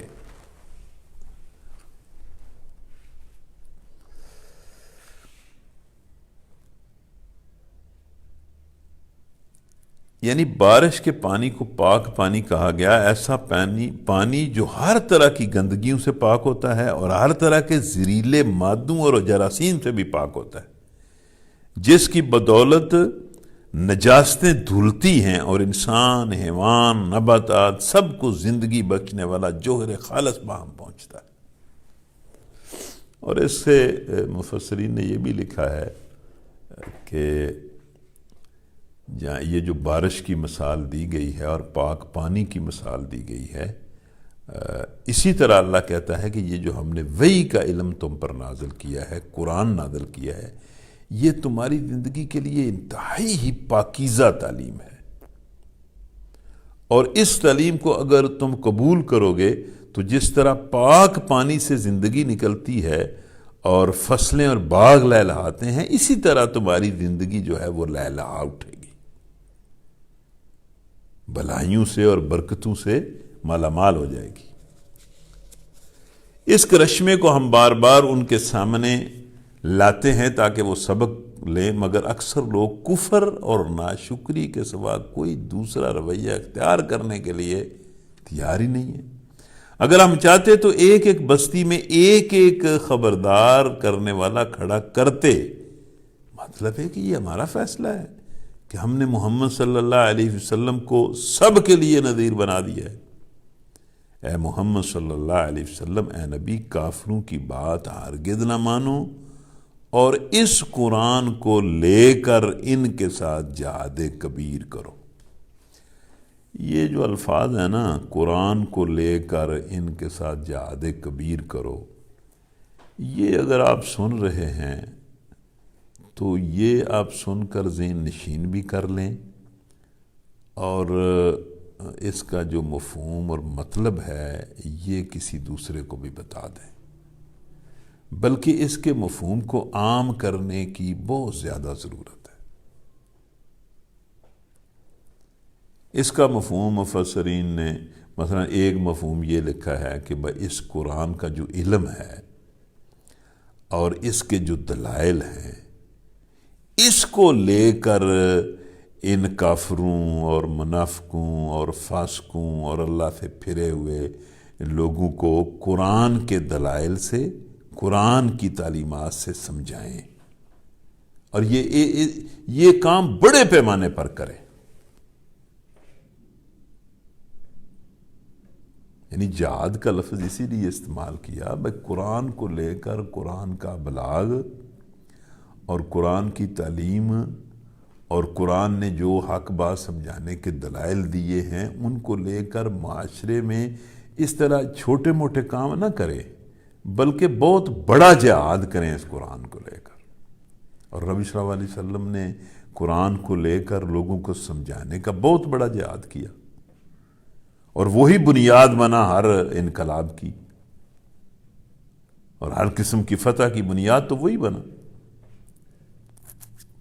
لیکن اس کا مطلب صرف اتنا نہیں ہے،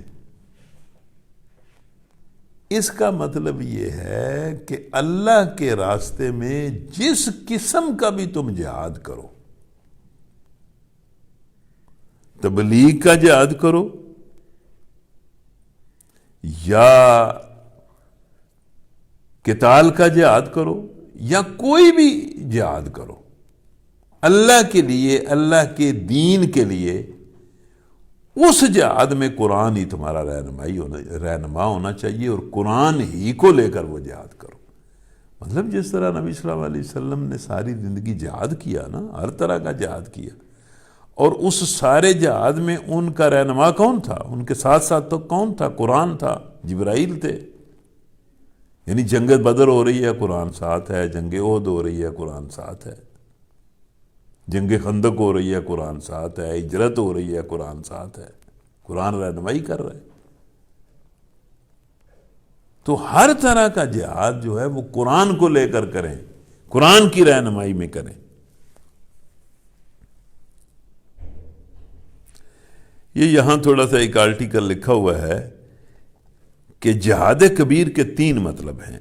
ایک، انتہائی کوشش جس میں آدمی سعی و جاں فشانی کا کوئی دقیقہ اٹھا نہ رکھے۔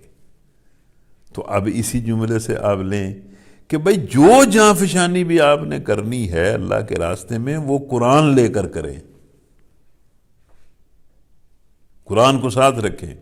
اور دوسرے، بڑے پیمانے پر جد و جہد جس میں آدمی اپنے تمام ذرائع کو استعمال کر دیتا ہے۔ تیسرے، جامع جد و جہد جس میں آدمی کوشش کا کوئی پہلو اور مقابلے کا کوئی محاذ نہ چھوڑے۔ جس محاذ پر دشمن کی طاقتیں کام کر رہی ہوں اس پر اپنی طاقت بھی لگا دے، اور جس پہلو سے بھی حق کی سربلندی کے لیے کام کرنے کی ضرورت ہو کرے۔ اس میں زبان اور قلم کا جہاد بھی شامل ہے، اور جان اور مال کا جہاد بھی شامل ہے، اور توپ اور تفنگ کا جہاد بھی شامل ہے۔ لیکن اللہ نے یہ کہا ہے کہ زبان کا جہاد ہو، قلم کا جہاد ہو، جان کا جہاد ہو، مال کا جہاد ہو، توپ کا جہاد ہو، ہر جہاد جو ہے وہ قرآن کو لے کر کریں، پھر وہ جہاد ٹھیک ہوگا۔ قرآن کو اگر آپ چھوڑ دیں گے تو کوئی جہاد آپ کا ٹھیک نہیں ہوگا، نہ وہ کسی بننے لگے گا۔ اس لیے میں تو اپنے دوستوں سے کہتا ہوں کہ یہ جو انتخابات کے ذریعے جہاد ہے، یہ بھی اس وقت کامیاب ہوگا جب آپ اپنے ساتھ قرآن رکھیں گے، قرآن کے ذریعے یہ کام کریں گے۔ یہ بہت بڑی بات اللہ نے کی ہے۔ وَجَاهِدْهُمْ بِهِ جِهَادًا كَبِيرًا، کہ اس قرآن کو لے کر ہر طرح کا جہاد کبیر کرو۔ اور وہی ہے جس نے دو سمندروں کو ملا رکھا ہے، ایک لذیذ و شیریں اور دوسرا تلخ و شور۔ مطلب یہ کہ سمندر ہے اور اس میں مطلب ہے کہ تلخ اور شور پانی بھی ہے، اور اس سمندر کے نیچے جو ہے وہ میٹھے پانی کے چشمے بھی ہیں۔ بڑی عجیب بات ہے، اور وہ پانی آپس میں ملتا ہی نہیں۔ یہ پرانے زمانے کے اور اس زمانے کے بھی جو سمندروں کے اندر رہنے والے لوگ ہیں، وہ مطلب ان کو پتہ ہے کہ کہاں اس تلخ پانی کے اندر میٹھے پانی کا چشمہ ہے، وہاں سے وہ پانی لے کر اپنے پینے کے لیے استعمال کرتے ہیں، اسی پانی میں سے پانی لیتے ہیں، اور وہ پانی اس کے ساتھ دوسرے کے ساتھ ملتا نہیں ہے، اور دونوں کے درمیان ایک پردہ حائل ہے، ایک رکاوٹ ہے جو انہیں گڈمڈ ہونے سے روکے ہوئے ہے، اور وہی ہے جس نے پانی سے ایک بشر پیدا کیا، پھر اس بشر سے نسب اور سسرال کے دو الگ الگ سلسلے چلائے، یعنی بیٹیاں اور بیٹے دیے، اور پھر بیٹیوں کے ذریعے ایک سلسلہ چلتا ہے، بیٹوں کے ذریعے ایک سلسلہ چلتا ہے۔ تیرا رب بڑا ہی قدرت والا ہے۔ اس خدا کو چھوڑ کر لوگ ان کو پوج رہے ہیں جو نہ ان کو نفع پہنچا سکتے ہیں نہ نقصان، اور اوپر سے مزید یہ کہ کافر اپنے رب کے مقابلے میں ہر باغی کا مددگار بنا ہوا ہے۔ یہ جو برے لوگ ہیں یہ اللہ کے مقابلے میں باغیوں کے مددگار ہوتے ہیں۔ اے محمد، تم کو ہم نے بس ایک مبشر اور نذیر بنا کر بھیجا ہے، ان سے کہہ دو کہ میں اس کام پر تم سے کوئی اجرت نہیں مانگتا، میری اجرت اور بدلہ بس یہی ہے کہ جس کا جی چاہے وہ اپنے رب کا راستہ اختیار کر لے۔ پھر فرمایا ہے محمد، اس خدا پر بھروسہ رکھو جو زندہ ہے اور کبھی مرنے والا نہیں ہے۔ یا اللہ، ہم تجھی پر بھروسہ کرتے ہیں، ہمیں اپنے آپ پر بھروسے کا حق ادا کرنے کی توفیق دے، اور ہمارے بھروسے کو پورا فرما۔ اس کی حمد کے ساتھ اس کی تسبیح کرو، اپنے بندوں کے گناہوں سے بس اسی کا باخبر ہونا کافی ہے۔ وہ جس نے 6 دنوں میں زمین اور آسمان کو اور ان ساری چیزوں کو بنا کر رکھ دیا جو آسمان و زمین کے درمیان ہیں، پھر آپ ہی کائنات کے تخت سلطنت پر جلوہ فرما ہوا، رحمان اس کی شان تو اس سے پوچھو جو اس کی شان کو جانتا ہے۔ ان لوگوں سے کہا جاتا ہے کہ اس رحمان کو سجدہ کرو تو کہتے ہیں رحمان کیا ہوتا ہے؟ کیا بس جسے تو کہہ دے اسی کو ہم سجدہ کرتے پھریں؟ یہ دعوت، سجدے کی دعوت، ان کی نفرت میں الٹا اور اضافہ کر دیتی ہے۔ تو یہاں سجدہ تلاوت ہے۔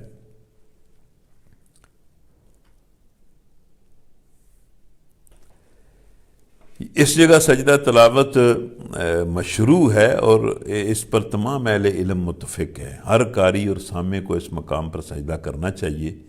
نیز یہ بھی مسنون ہے کہ آدمی جب اس آیت کو سنے تو جواب دے، زادنا اللہ خضوعا ما زاد للأعداء نفورا، اللہ کرے ہمارے خشوع میں، اللہ ہمارے خشوع میں اتنا ہی اضافہ کرے جتنا دشمنوں کی نفرت میں اضافہ ہوتا ہے۔ یعنی اللہ تعالیٰ وہ کہتے تھے نا کہ یعنی ان کے بارے میں اللہ نے کہا ہے کہ ہم ان کو سجدے کا حکم دیتے ہیں تو نفرت میں، ان کی نفرت میں اضافہ ہوتا ہے۔ تو نبی صلی اللہ علیہ وسلم نے کہا کہ تم کہا کرو کہ یا اللہ ہمارے خشوع میں، ہمارے خوف میں، ہمارے شوق سجدہ میں اور اضافہ فرما۔ اس کے بعد یہ سورہ فرقان کی معروف آیتیں ہیں جن میں اللہ تعالیٰ نے اپنے بندوں کی، خاص بندوں کی اور پسندیدہ بندوں کی صفات بیان کی ہیں۔ اور بعض لوگ تو کہتے ہیں کہ قرآن کو پڑھنا ہی اس طرح چاہیے کہ بھئی بندہ قرآن سے ڈھونڈتا رہے کہ بھئی اللہ کے پسندیدہ بندے کون ہیں، ان کی کیا کیا صفات ہیں، ان کا ذہن کیسا ہوتا ہے، ان کا کردار کیسا ہوتا ہے، ان کا عمل کیسا ہوتا ہے، اور ان کے ناپسندیدہ، اللہ کے ناپسندیدہ بندے کون ہیں، اور اس کے پسندیدہ بندے بننے کی کوشش کریں۔ تو ایک تو اس رکوع میں اللہ تعالیٰ نے اپنے خاص بندوں کی صفات بیان کی ہیں، اور دوسرا اگر آپ توجہ سے سن رہے ہیں تو اس طرح کے جو قرآن کی آیتیں ہیں وہ قرآن مجید کی تعلیمات اور دعوت کے سچا ہونے کی عملی دلیل ہے۔ پتہ نہیں بات آپ سمجھے ہیں کہ نہیں، کہ یہ جو قرآن پر ایمان لانے کے نتیجے میں اللہ پر، اللہ کے رسولوں پر اور آخرت پر ایمان لانے کے نتیجے میں انسان کا جو کریکٹر بنتا ہے، وہ کریکٹر قرآن اور انبیاء کے حق ہونے کی ایک دلیل ہے۔ میرا خیال ہے اب تو بات آپ سمجھ گئے ہوں گے۔ یعنی اللہ تعالیٰ نے جگہ جگہ صحابہ کا جو کردار بنا نا نبی صلی اللہ علیہ وسلم کی دعوت کے نتیجے میں، اس کردار کو بھی حق کے حق ہونے کی دلیل کے طور پر پیش کیا، اور وہ واقعی بہت بڑی دلیل ہے۔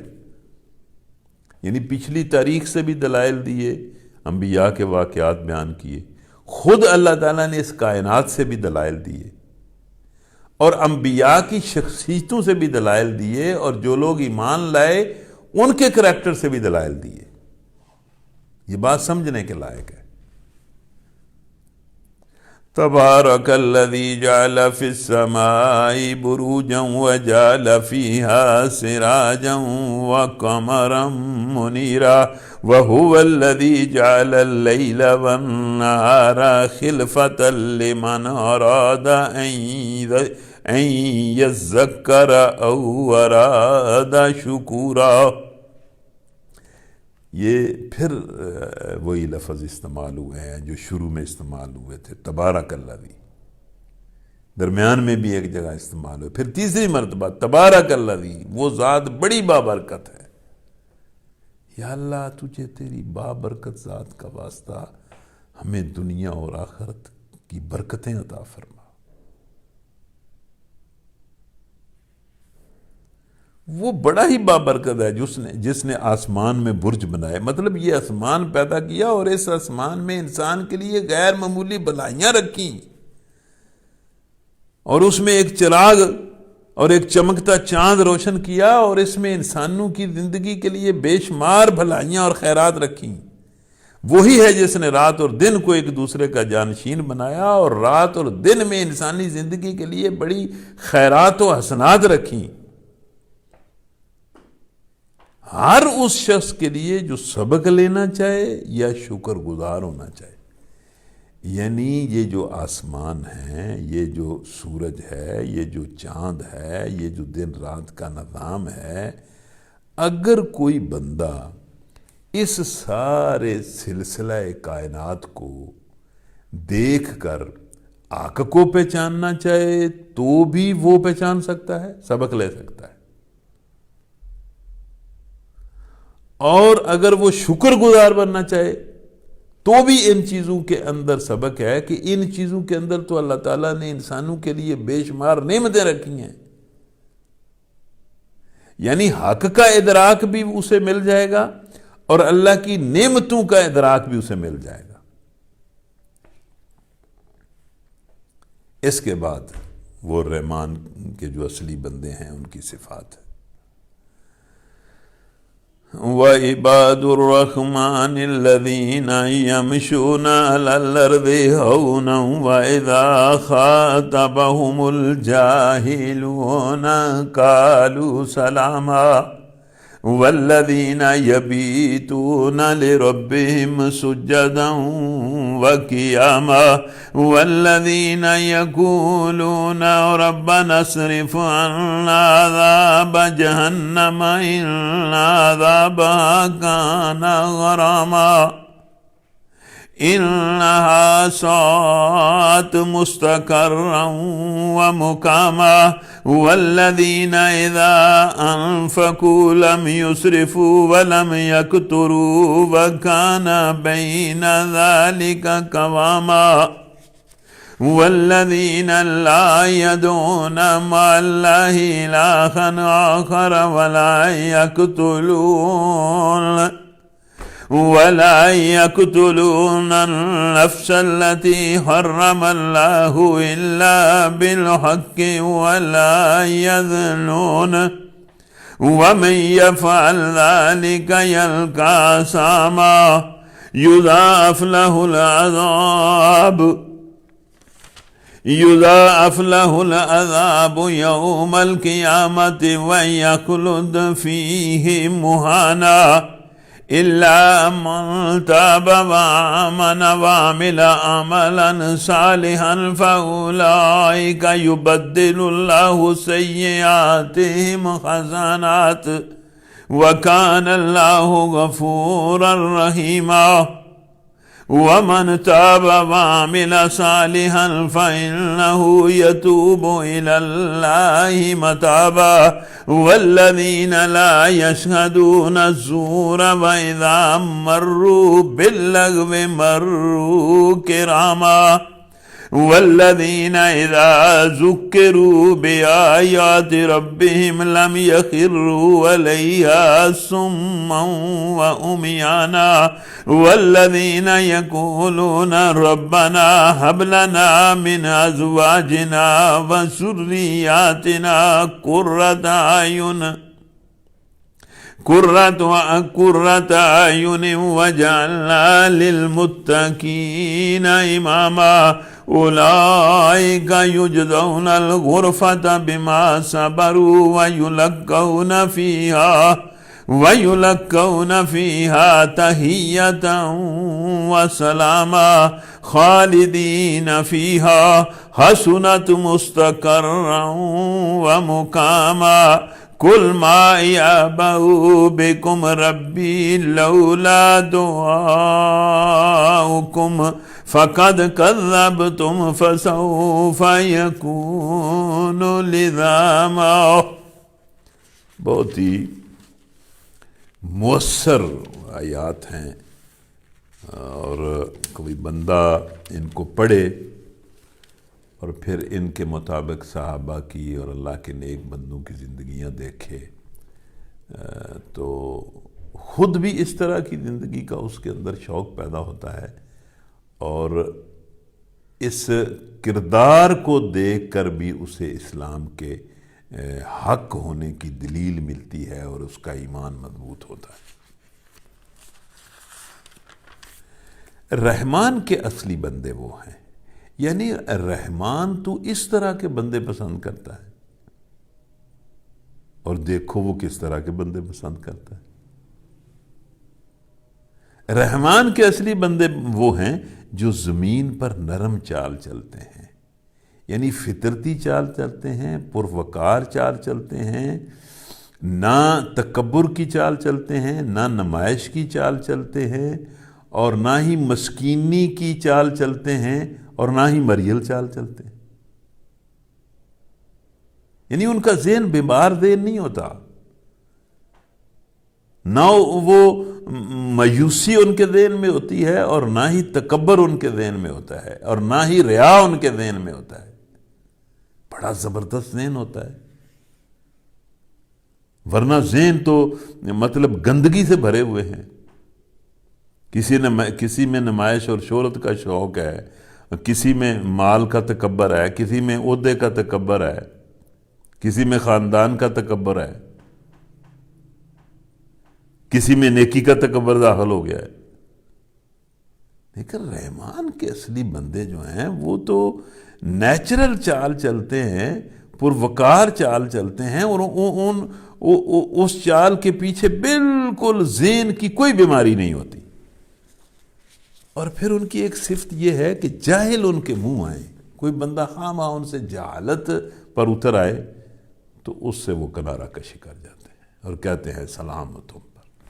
اور یہ واقعی جاہل لوگ جو ہیں جو جہالت پر اتر ہیں ان سے کنارہ کشی ہی بہتر ہے. جو اپنے رب کے حضور سجدے اور قیام میں راتیں گزارتے ہیں، یہ اللہ کو یاد کرتے ہیں، خوف اور شوق سے اس سے باتیں کرتے ہیں راتوں کو اٹھ کے، جو دعائیں کرتے ہیں کہ اے ہمارے رب جہنم کے عذاب سے ہم کو بچا. دعائیں بھی کرتے ہیں، اس کے مطابق عمل بھی کرتے ہیں. اس کا عذاب تو بڑا سخت ہے، جان کا لاگو ہے، وہ تو بڑا ہی برا مستقر اور مقام ہے. اور جو اپنی عملی زندگی میں خرچ کرتے ہیں تو نہ فضول خرچی کرتے ہیں نہ بخل کرتے ہیں، بلکہ ان کا خرچ دونوں انتہاؤں کے درمیان اعتدال پر قائم رہتا ہے۔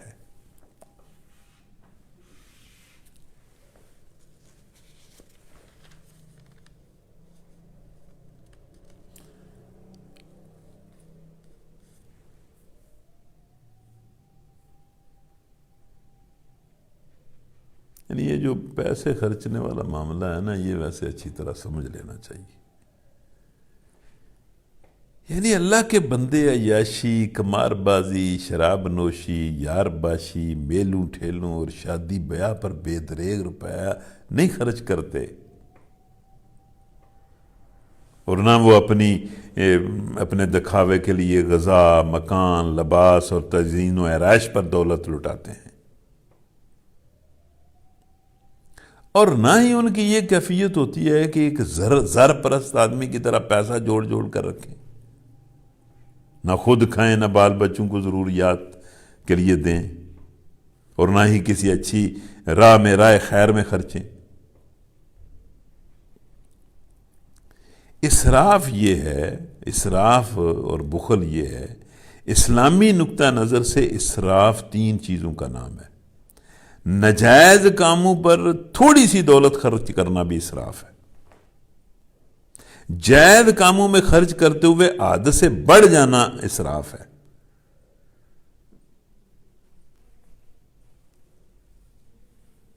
نیکی کے کاموں میں خرچ کرنا، مگر یہ خرچ ریا اور نمائش کے لیے کرنا، یہ بھی اسراف ہے۔ مطلب 3 باتیں ہو گئی نا، غلط کام پر خرچ کرنا، خواہ ایک پیسہ ہی کیوں نہ ہو، یہ بھی اسراف ہے، اور دوسرا یہ کہ جائز کاموں پر خرچ کرتے ہوئے عادت سے بڑھ جانا، یہ بھی اسراف ہے، اور تیسرا یہ کہ نیکی کے کاموں میں لوگوں کو دکھانے کے لیے خرچ کرنا، یہ بھی اسراف ہے۔ اور اس کے برعکس بخل کیا ہے؟ ایک یہ کہ آدمی اپنی اور اپنے بال بچوں کی ضروریات پر اپنی حیثیت کے مطابق بھی خرچ نہ کرے، دوسرے یہ کہ نیکی اور بھلائی کے کاموں میں اس کے ہاتھ سے پیسہ نہ نکلے، یہ بخل ہے۔ تو اللہ کے بندے نہ تو مطلب فضول خرچی کرتے ہیں، اسراف کرتے ہیں، اور نہ ہی بخل کرتے ہیں۔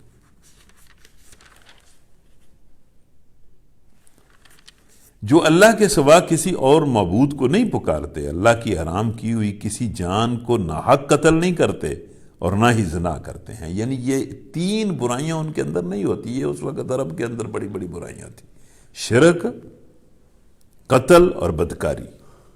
یہ کام جو کوئی کرے وہ اپنے گناہ کا بدلہ پائے گا، قیامت کے روز اس کو مقرر یعنی نہ ختم ہونے والا عذاب دیا جائے گا، اور اسی میں وہ ہمیشہ ذلت کے ساتھ پڑا رہے گا۔ اللہم اجرنا من النار۔ یعنی یہ جو جہنم ہے یہ دنیا کے ساتھ جڑی ہوئی ہے، دنیا میں ایک خاص قسم کا کریکٹر ہے جس کا نتیجہ جہنم ہے، الا یہ کہ کوئی ان گناہوں کے بعد توبہ کر چکا ہو اور ایمان لا کر عمل صالح کرنے لگا ہو تو اللہ اس کا شرک بھی معاف کر دے گا، بدکاری بھی معاف کر دے گا، زنا بھی معاف کر دے گا، اور کسی کو اگر اس نے قتل کیا تھا تو وہ بھی معاف کر دے گا۔ یعنی اگر وہ توبہ کر لے گا اور عمل صالح اختیار کر لے گا تو اللہ اس کے گناہ معاف کر دے گا، اور اس کی برائیوں کو بھلائیوں سے بدل دے گا۔ مطلب یہ کہ اس کا جو برا کردار تھا وہ اب نیک کردار بن جائے گا، وہ نیکیاں کرنا شروع کر دے گا۔ وہ بڑا غفور الرحیم ہے۔ جو شخص توبہ کر کے نیک عملی اختیار کرتا ہے وہ اصل میں توبہ کرتا ہے۔ اب یہ توبہ کی تعریف دیکھیں اللہ کر رہا ہے، وَمَنْ تَابَ وَعَمِلَ صَالِحًا فَإِنَّهُ يَتُوبُ إِلَى اللَّهِ مَتَابًا۔ مطلب جو توبہ کرتا ہے اور اس کے بعد پھر عملاً ٹھیک ہو جاتا ہے، وہ تو توبہ ٹھیک کرتا ہے، وہ توبہ کا حق ادا کرتا ہے، اور جو توبہ کرتا ہے اور عملاً ٹھیک نہیں ہوتا وہ کوئی توبہ نہیں کرتا۔ اور رحمان کے بندے وہ ہیں جو جھوٹ کے گواہ نہیں بنتے اور کسی لغو چیز پر ان کا گزر ہو جائے تو شریف آدمیوں کی طرح گزر جاتے ہیں، یعنی کسی لغو چیز کو دیکھتے تک نہیں ہیں، اس پر شاہد ہی نہیں ہوتے۔ جنہیں اگر ان کے رب کی آیات سنا کر نصیحت کی جاتی ہے تو وہ اس پر اندھے اور بہرے بن کر نہیں رہ جاتے۔ ایک ان کی صفت یہ ہے کہ جب ان کے ساتھ قرآن پڑھا جاتا ہے، ان کے سامنے حدیث پڑھی جاتی ہے، تو پھر جو کچھ قرآن اور حدیث کہتا ہے اس کے مطابق عمل کرتے ہیں، بالکل مطلب اندھے اور بہرے نہیں ہو جاتے۔ جو دعائیں مانگا کرتے ہیں کہ اے ہمارے رب ہمیں اپنی بیویوں اور اپنی اولاد سے آنکھوں کی ٹھنڈک دے اور ہم کو پرہیزگاروں کا امام بنائے۔ اس آیت کو بھی اچھی طرح سمجھ لیں کہ یہ کیا دعا ہے۔ ظاہر ہے بندے کا سب سے زیادہ تعلق جو ہے وہ اپنی اولاد سے ہوتا ہے، اور ایک نیک آدمی جو ہے اس کے لیے یہ بہت زیادہ تکلیف دہ بات ہوتی ہے کہ اس کے گھر میں اس کے اپنے گھر والے اور اس کے بچے نیک نہ ہوں، اور خدا نخواستہ نعوذ باللہ اللہ پناہ میں رکھے کہ وہ برائی کی طرف جا رہے ہوں، تو اس کی یہ بڑی خواہش ہوتی ہے، دعا ہوتی ہے، تمنا ہوتی ہے، ہر وقت اس کے بعد میں یہ ذہن میں یہ بات ہوتی ہے کہ اللہ تعالیٰ اس کے گھر والوں کو اور اس کے بچوں کو بھی نیک کرے، اور اگر اس کے بچے مطلب کریکٹر کے نیک ہو جائیں تو پھر اس کی آنکھیں ٹھنڈی ہوتی ہیں، اس کو سکون اور اطمینان ملتا ہے۔ اگر ساری دنیا مل جائے لیکن اس کے بچے مطلب کردار کے اعتبار سے نیک نہ ہوں، صالح نہ ہوں، تو پھر اس کی آنکھیں ٹھنڈی نہیں ہوتی، اس کی آنکھوں کے اندر وہ اشوب ہی رہتا ہے اور اس کا دل انتہائی تکلیف میں مبتلا ہوتا ہے۔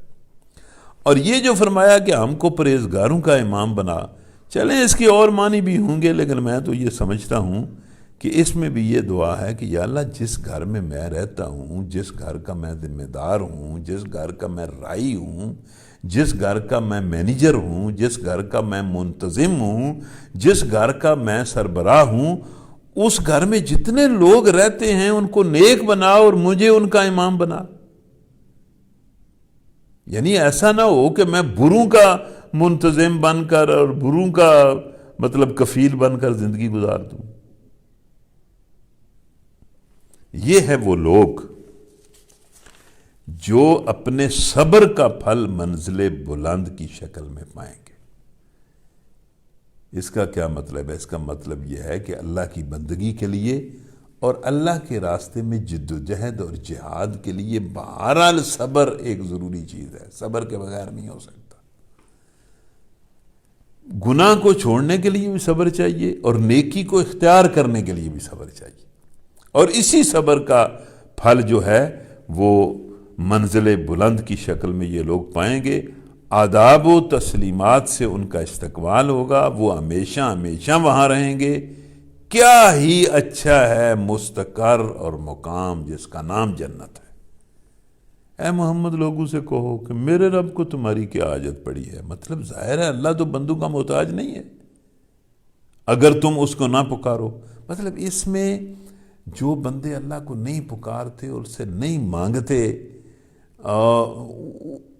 ان سے بھی اللہ ناراض ہوتا ہے، اور ظاہر ہے کافر و فاسق نے اللہ سے کیا مانگنا ہے۔ اب کہ تم نے جھٹلا دیا ہے ان قریب وہ سزا پاؤ گے کہ جان چھڑانی محال ہو جائے گی۔